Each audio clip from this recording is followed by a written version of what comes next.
Hi, my name is Brian Krause and I'm the Vice President of Marketing and Communications for Molex Incorporated. And first and foremost, I want to welcome you to the 2018 Electronica show here in Munich, and certainly our booth here at Electronica. And as you probably know about Molex, this year marks our 80th anniversary of being in business.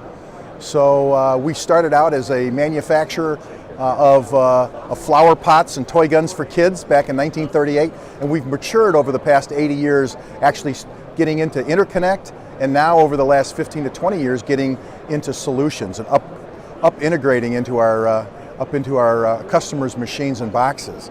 So today at Electronica, we're really talking about the world of Molex, and as you look around the booth, we talk about the various solutions and the various industries that we sell to. And it's not just about selling connectors anymore. It's about selling the total solution. So we're talking about software, hardware, bringing companies together to help us sell these complex solutions to our customers. So when you look at connected home, when you look at Industrial 4.0, when you look at connected car, transportation, it's all connecting the person to the world.